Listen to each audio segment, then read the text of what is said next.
찬송가 424장 부르시면서 오늘 새벽 기도에 시작하겠습니다.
오늘 본문 말씀은 우리 사무엘하 14장 1절에서 10절 말씀입니다.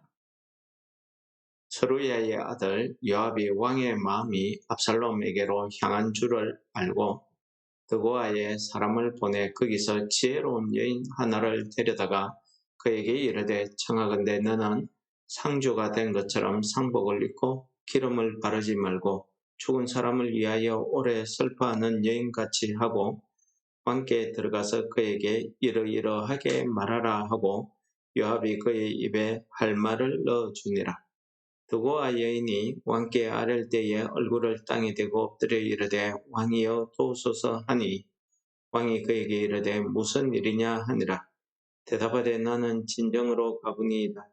남편은 죽고 이 여종에게 아들 둘이 있더니 그들이 들에서 싸우나 그들을 말리는 사람이 아무도 없으므로 한 나이가 다른 나이를 쳐 죽인지라. 온 족속이 일어나서 당신의 여종 나를 핍박하여 말하기를 그의 동생을 쳐 죽인 자를 내놓으라.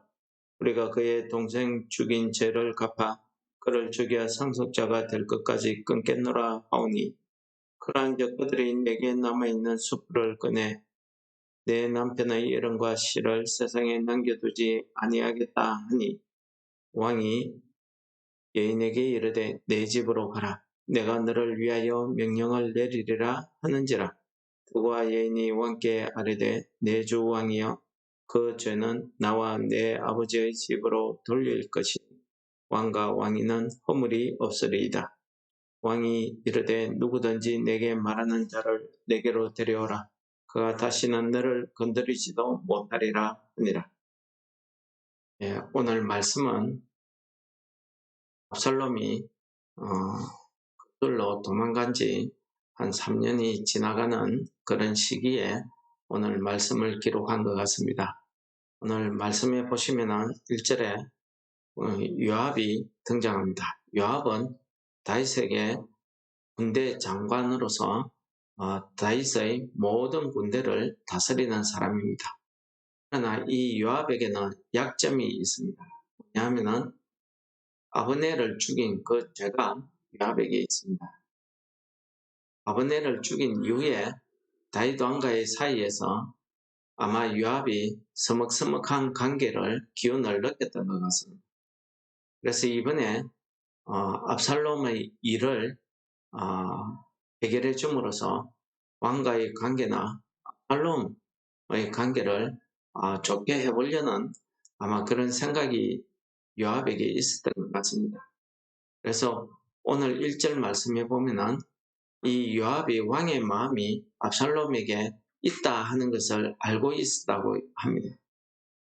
어떻게 하면은 그 다음에 다윗 다음에 차기의 왕이 될 수 있는 제목으로 요압은 이 압살롬을 생각하고 있었던 것 같습니다.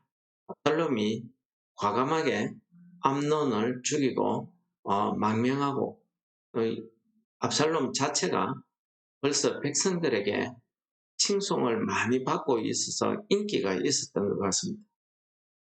압살롬의 계산에서는 내가 이대로 갔다가는 나중에 또 무슨 허물로 다윗 왕에게 어떤 일을 당할지도 모르겠다. 이런 생각도 아마 그는 했을 겁니다. 그래서 자기가 이번에 이 압살롬을 도와주면서 압살롬이 왕이 되는 이 일에 자기가 일조를 하겠다. 이런 개인적인 계산도 오늘 본문에 깔려 있는 것 같습니다. 그래서 그는 한 가지 방책을 생각했는데 그게 뭐냐면은 예루살렘에서 아주 멀리 떨어져 있는 드고아라는 지역에 아주 지혜로운 여인 하나를 데리고 옵니다. 에서는 지혜로운 여인이라고 했지만은 아마 계책이나 이런 게 계산이 빠른 그런 여인 같습니다. 그 여인에게 아주 상복을 입히고 상조가 된 것처럼 꾸미고 그리고 오늘 3절에 보면은 그 여인에게 왕에게 들어가서 이렇게 말해라 하면서 그 입에 할 말을 넣어주니라 하는 말을 하고 있습니다. 그 내용이 무엇이냐면은 우리가 4절부터 10절까지 길게 적혀 있는데 간단히 말씀드리면은 이 여인의 남편이 죽고 나서 여인에게 아들 둘이 있었는데 이 아들 둘이 들에서 아무도 없는 그곳에서 싸우다가 한 아이가 다른 아이를 죽였다는 겁니다. 그 이웃, 마을, 그 친척 사람들이 다 일어나서 이 아이를 죽인 아이를 내놓으라고 요구합니다. 그도 죽어야 된다 하는 것입니다. 그런데 이 가부의 입장에서 보면은 이 마을 사람들, 친족들이 이 하나 남아있는 이 아이까지 죽여버린다는 것은 자기 집안에 내려오는 기업을 빼앗겠다 하는 그런 뜻이었습니다. 그래서 이 상속자를 죽여버리게 되면 그 기업도 빼앗기고 자기 집안의 이름도 이 땅에서 치워버리겠다 하는 그런 뜻으로 들린 겁니다. 그래서 이 일을 해결할 방법이 없어서 다윗 왕의 힘을 빌어서 이 일을 해결하겠다 해서 왕에게 찾아와서 이러한 일을 이야기하고 있었던 것입니다. 이것이 그 여인이 했던 이야기고 요압이 그 여인을 통해서 다윗 왕의 귀에 들려준 말씀입니다. 이 이야기가 무엇입니까? 결국 이 이야기는 다윗 왕 집안의 이야기입니다. 그 집안의 이야기, 암논과 압살롬의 이야기를 말하고 있는 겁니다. 그런데 이 내용을 자세히 살펴보면 왕의 집안의 내용과는 사뭇 차이가 있습니다. 왕의 집안의 내용은 압살롬의 복수극이고 살인죄입니다. 그러나 이런 경우에는 두 아들 간에 한 아이를 죽였다 하지만은 그 죽인 이유나 거기에 말린 사람이 없다. 이런 것을 보면은 이 여인의 아들은 도피성으로 도피하면 얼마든지 살 수 있습니다. 그런데 이 여인이 일부러 다윗 왕에게 찾아와서 이런 말을 한 거죠. 이 여인의 말을 듣고 다윗 왕의 태도를 보시면 또 다윗 왕이 하나님께 묻고 기도하지 않고 자기가 재판장이 되어서 또 판결합니다. 뭐라고 합니까? 나단 선지가 이야기할 때에도 그 사람은 반드시 죽을 것이다. 네 배로 갚아주어야 된다. 라고 이야기했듯이 오늘 이 여인에게도 내게 찾아와서 말하는 사람 내게 데리고 와라. 다시는 너를 손대지도 못하고 너와 그 아이를 손대지도 못하게 하겠다. 라고 판결하고 있는 겁니다. 자기가 재판장이 되어서 그 아이의 살인죄를 면해주겠다. 그런 뜻이죠. 오늘 이 말씀을 읽어보면서 오늘 이 이야기를 듣고 판결하는 이 다윗의 모습이나 참 여러 가지로 찹찹한 마음이 듭니다. 사실 이 일의 시작을 꾸민 이 요압이 문제입니다.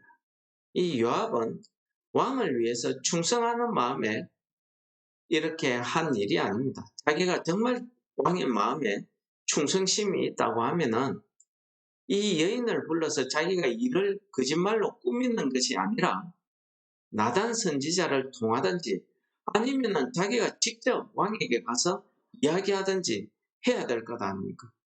자기는 나서지 않고 나단 선지를 통해서 하나님의 뜻을 묻고 그 충성된 조언을 하기보다는 자기의 생각을 가지고 여인 하나를 불러와가지고 그 여인의 입에 거짓말을 넣어주는 겁니다.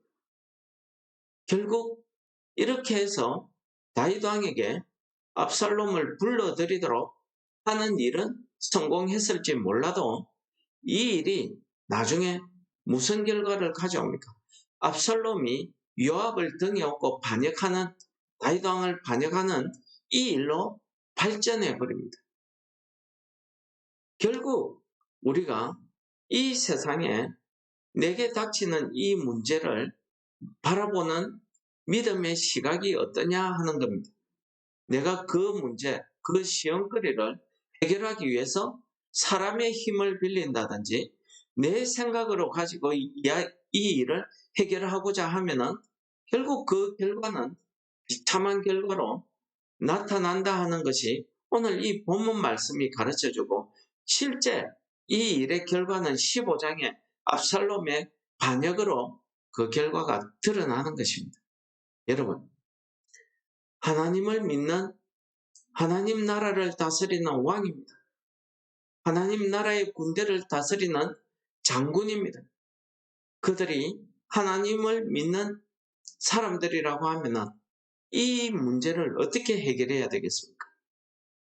오늘 당면한 이 문제를 다윗 왕도 그렇고 요압도 그렇고 하나님 앞에 이 문제를 놓고 기도해야 될 줄 믿습니다. 자기가 스스로 재판관이 되어서 판결할 것이 아니라 자기가 거짓말로 계략을 꾸며서 거짓말을 그 여자를 입에 넣어주어서 거짓말로 이 일을 진행했기 때문에 나중에 이 다윗 왕과 대적의 관계에 서게 되고 압살롬의 반역에 서게 되고 그래서 결국 차비기 집안도 망하게 되는 이런 끔찍한 결과를 가져오는 것 아닙니까? 저는 오늘 이 말씀을 중에서 요압이 그 여인에게 그의 입에 할 말을 넣어주니라 하는 이 말씀을 들으면서 우리 요한복음 13장에 사탄이 예수의 팔 생각을 가룟 유다에게 그 생각을 넣어주니라 하는 말씀이 기억나는 것입니다. 여러분, 우리 마음속에, 우리 생각 속에 일어나는 모든 것은 예수님께서 말씀하신 것처럼 다 악한 생각이고 죄악된 생각이고 거짓말이고 남을 속이고 남을 해치는 이런 마음속에서 우러나는 것은 악한 것밖에 없습니다. 그래서 우리가 어떻게 해야 되겠습니까? 우리도 오늘 이 말씀을 통해서 성령께서 예수님께서 말씀하시죠. 너희들이 길에 갈 때 잘못해서 재판관 앞에 갈 때에 두려워하지 말라. 할 말이 생각나게 하였다. 성령께서 우리에게 할 말을 생각하게 하시고 성령께서 오늘도 우리를 위해서 간구하시고 하는 이런 하나님의 말씀이 생각나는 겁니다. 여러분, 우리가 내 삶의 주가 되어서 주인이 되어서 나선다고 하면은 결국 우리가 할 수 있는 게 뭡니까? 우리 세상적인 지혜로 내 지혜 지식으로 행하게 됩니다. 그 일이 나에게는 좋을지 몰라도 상대방에게는 악한 일이 되는 것입니다. 우리 인생은 동전의 양면과 같은 그런 결과를 가지고 있다는 것입니다. 그래서 우리가 오늘 하루도 우리에게 닥치는 모든 일을 앞에 두고 이 아침에 하나님 앞에 기도하는 것 아니겠습니까? 그렇습니다. 오늘 하루도 하나님 앞에 기도함으로써 성령께서 내 마음에 할 말이 생각나게 하시고 시험 닥칠 때에 하나님께서 피할 길을 열어주시고 우리가 간구하지 못할 때에 성령께서 나를 위해서 대신 간구하고 계신다는 이 은혜의 말씀들을 생각하면 오늘 하루 우리의 삶도 마찬가지입니다.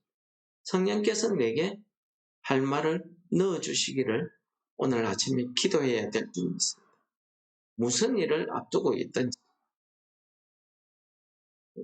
우리가 기도에 앞서지 않으면 성령 대신에 사탄이 우리에게 할 말과 생각을 넣어줄 것입니다.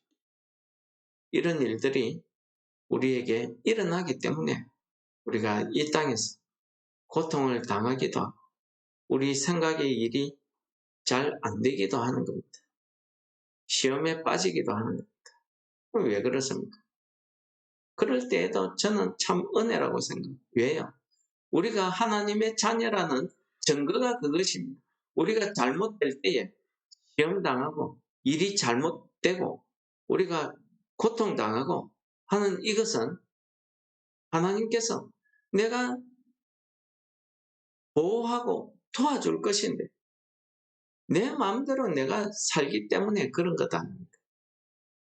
하나님께서 그럼에도 불구하고 하나님께서 나를 하나님의 자녀로 삼아주시고 나를 보호하고 지켜보고 계신다는 사실입니다. 붙들고 계신다는 사실입니다. 바른 길로 가지 못할 때에 채찍을 치든지 짧게 하든지 힘으로 끌어든지 해서 잘못된 길을 가지 않도록 막아주시는 그 하나님의 손길, 그 은혜 아니겠습니까? 오늘 아침도 우리가 기도합시다. 성령께서 내게 내가 당하는 모든 어려움과 시험 가운데 내가 기도해야 될 그 모든 제목 가운데 성령께서 나를 위해서 간구하시고 내가 어떻게 기도해야 될 것을 어떻게 행할 것을 그 생각을 넣어주셔서 오늘 하루 내 입술에서 나오는 말을 통해서 많은 사람들이 은혜를 받고 나를 통해서 평화를 누리고 그런 하루가 될 수 있도록 해달라고 내 마음을 주관해달라고 나의 완악하고 교만한 것을 변하게 해달라고 우리가 이 기도의 제목들을 놓고 우리가 이 아침에 기도해야 될 줄 믿습니다. 오늘도 우리를 지켜주시고 우리를 보호하시는 하나님 아버지 오늘 말씀을 통해서 우리가 이 땅을 살아갈 때 하나님 아버지께서 오늘 하루도 내 마음을 주관하여 주시고 우리 속에 있는 완악하고 교만한 것을 바꾸어서 우리가 하나님 앞에 온유하고 겸손한 마음으로 이 땅에 하나님의 사랑을 이웃과의 평화를 누리게 오늘 하루도 도와주시옵소서. 오늘 하루를 우리와 함께 동행하여 주실 줄 믿고 예수님 이름으로 감사 기도드립니다. 아멘. 하늘에 계신 우리 아버지 이름이 거룩히 여김을 받으시오. 나라의 임합심 뜻이 하늘에서 이루는 것 같이 이루어지. 오늘날 우리에게 일용할 양식을 주옵시고 우리가 우리에게 죄 지은 자를 사하여 준 것 같이 죄를 사하여 주옵시고 우리를 시험에 들게 하지 마옵시고 다만 악에서 구하옵소서. 내게 나라와 권세와 영광이 아버지께 영원히 싸움나이다. 아멘.